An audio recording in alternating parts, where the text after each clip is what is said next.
Hello folks, welcome back. I'd like to talk to you today about your mind and your emotions. And when I say that, I'm trying to talk to you about what happens in your brain when you are faced with a decision. To get started, I want to tell you a bit more about our physiology and how this plays a vital role in how we go about processing thoughts. So, when we talk about our brain, you have to understand that the whole human brain didn't develop on its own. As we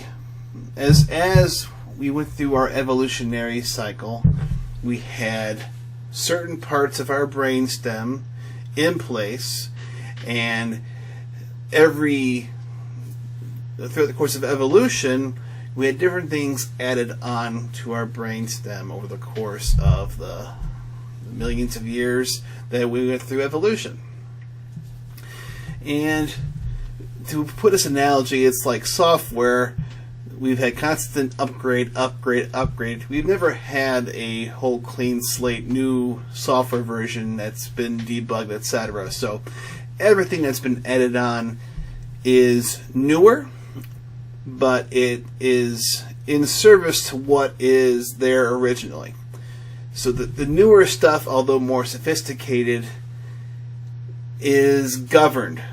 It is limited. The term govern means often to slow down how things work to fit with the limits of the system. So when you are shown some stimuli, the older parts of our brainstem fire first.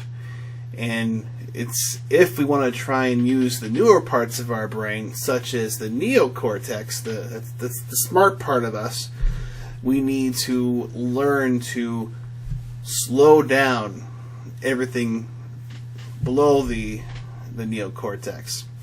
And primary among these is the amygdala. The amygdala is what's known as the fight or flight section of our brain. This is the thing that is driven, that engages when we are subject to stress. It responds to our fears.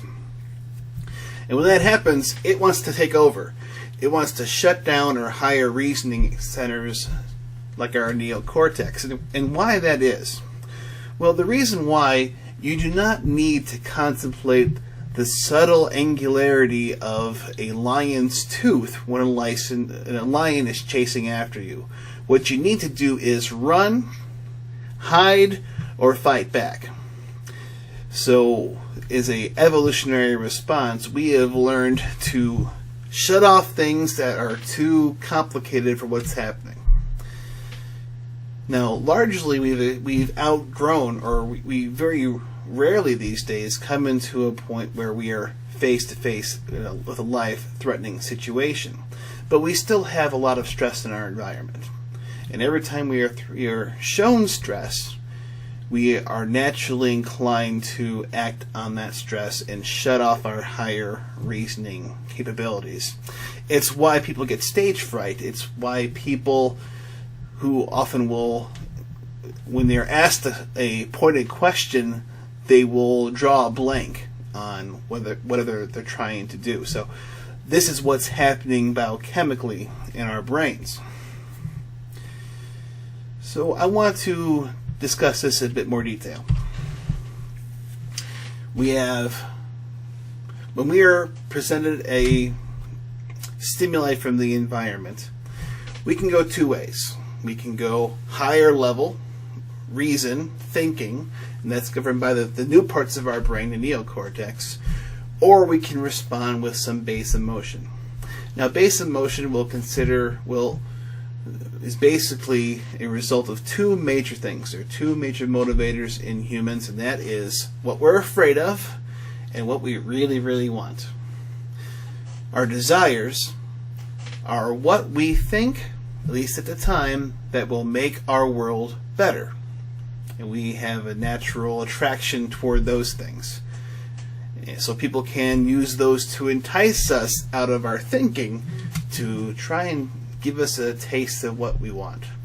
Alternatively, as I was discussing, we are motivated by our fears, what we believe might make our world worse.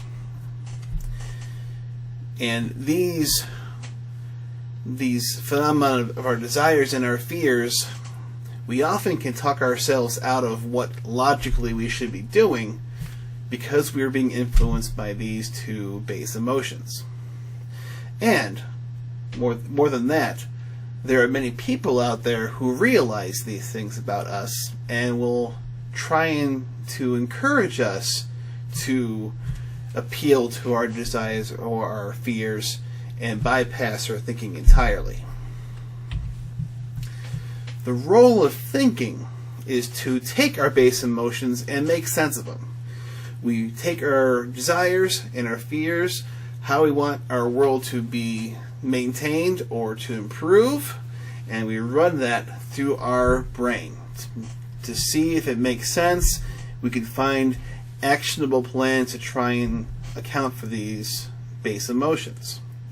So we should be using our desires and fears, using our thinking to mitigate that or to develop an actionable plan around them, and then have that thinking drive our actions.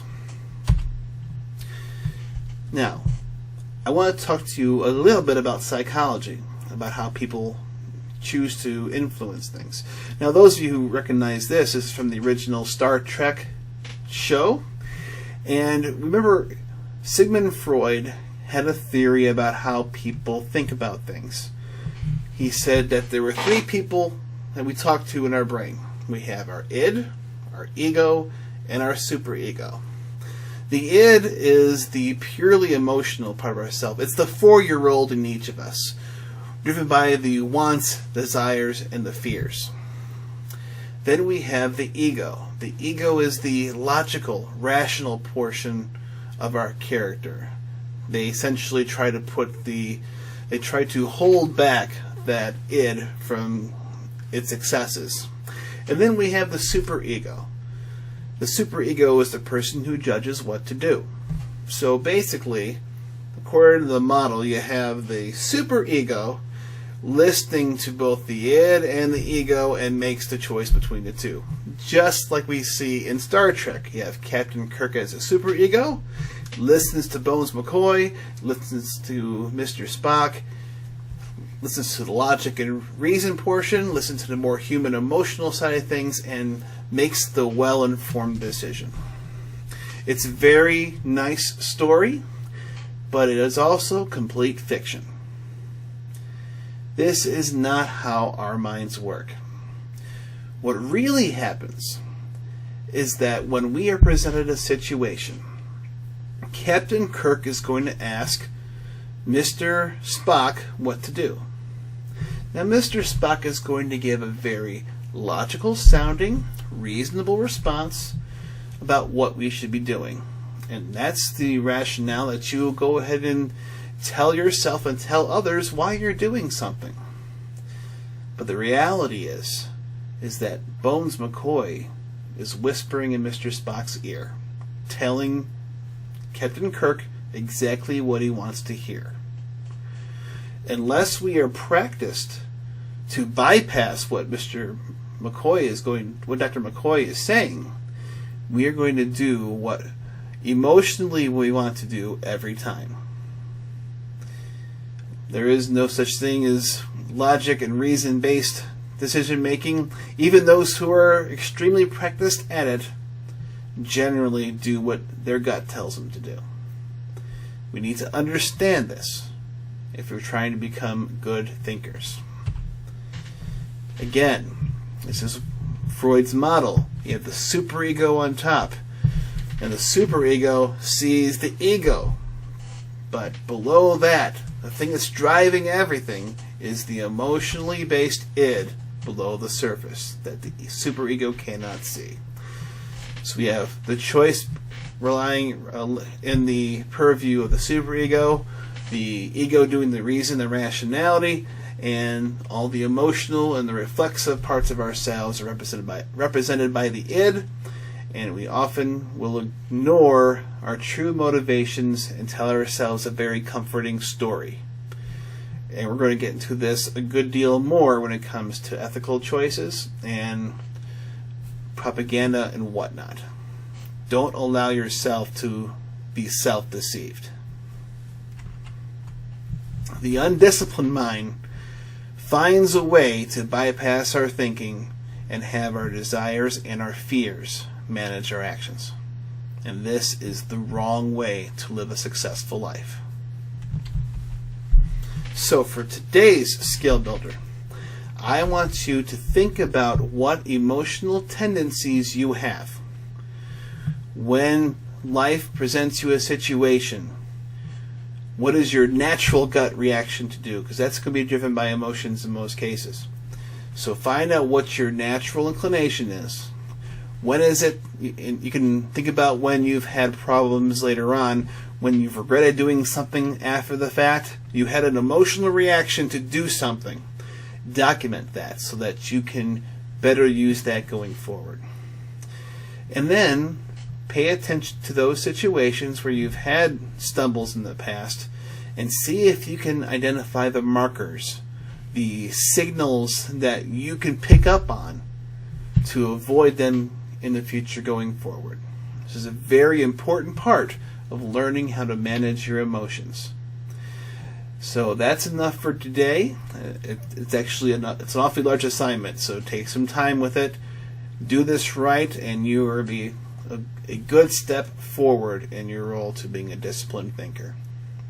Thank you very much for your time, and we will see you next time.